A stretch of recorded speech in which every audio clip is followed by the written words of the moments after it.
We're here for a really big reason tonight, and this is where all of you get involved too.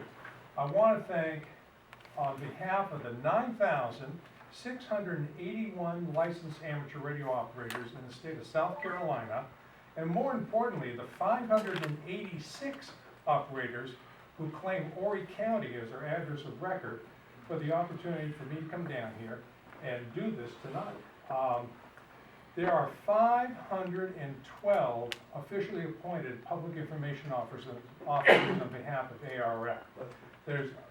We know hundreds and hundreds more of informal, but of those 512, they're people who have made the commitment to go before their section managers across the country and say, I want to trumpet what is great about amateur radio.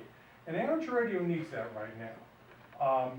We're at a real crossroads right now, and I'll give you a couple of very quick statistics. Back in the heyday, well, I call the heyday in terms of the statistic I'm about to give you, that goes from roughly the 1950s up through the 1980s, amateur radio was just about a little less than 1% of the entire American population.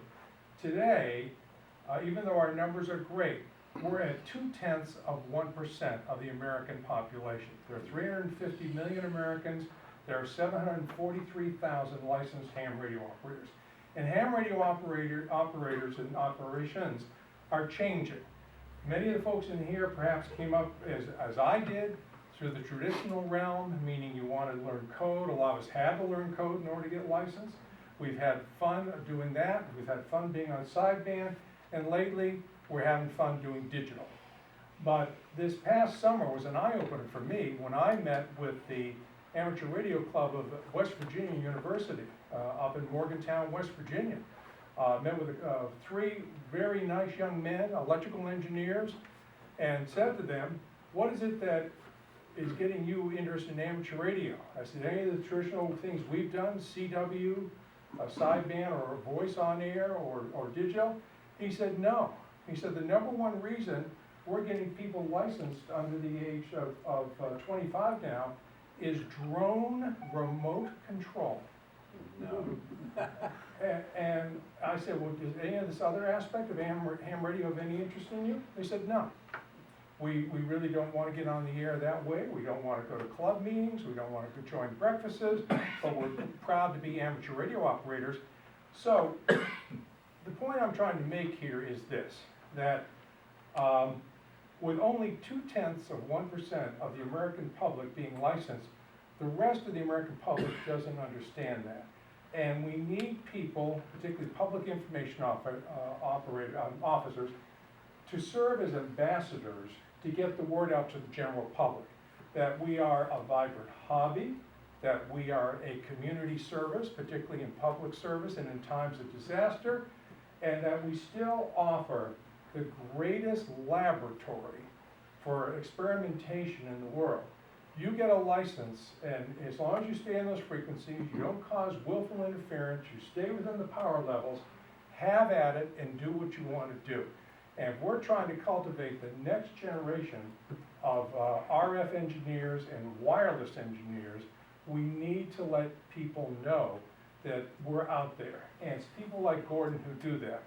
So with that as background, there are 512 candidates throughout the United States who could have won this award in 2018, and one rose to the surface, and that one is Gordon Mooneyham, W4EGM. So, on behalf of the American Radio Relay League, on behalf of the Roanoke Division, which consists of North Carolina, South Carolina, Virginia, and West Virginia, it is my honor and privilege to bestow on Gordon Mooneyham, W4EGM, the Philip McGan Silver Antenna Award.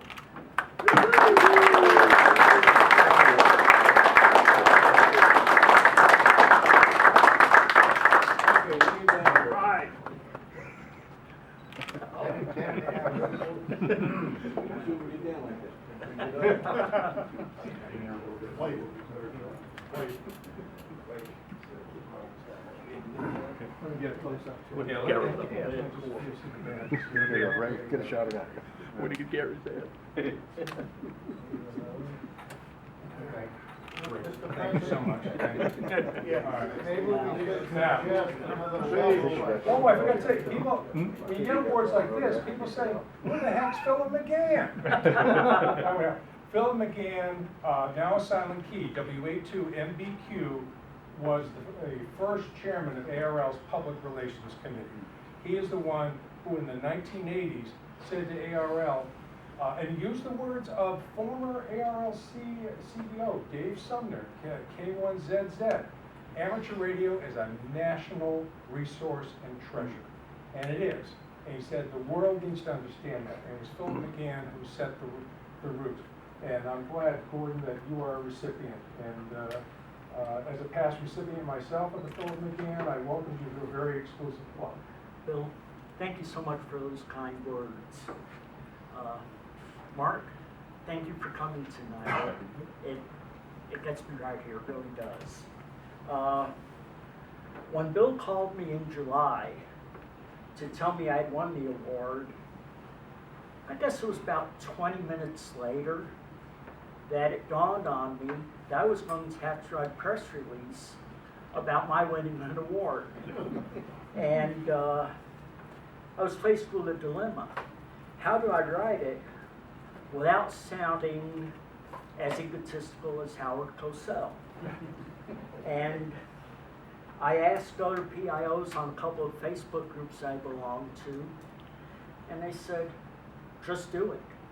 You know, the media is used to it. And one PIO, and Mark, you'll appreciate this, one PIO told me, until you have to write a press release about yourself, you're not really a PIO. Anyhow, thanks for the end of the jocularity. If I try to thank everyone who helped me when I asked for help, odd hours of live interviews at home, or gave me access to a landline for a radio interview, bringing the heck I'd forget someone. So I'll just say, you all know who you are. Thank you so much. Give yourselves a pat on the back. Second, I'd like to thank the club members for your support. It really means a lot, it really does. Third, thanks to the executive committee for your support, feedback, and at times properly reining in my enthusiasm. Last but certainly not least, I have to thank the members of the media, and it's kind of ironic that none of them showed up tonight, who saw the press releases that I sent out as an opportunity to convey information about this wonderful hobby of ours to members of the public. You know, without their help, I certainly wouldn't have been able to receive this, because sending it out is only half the job. The other half is getting the media to respond. Anyhow, I've rattled on enough. Thank you all very much.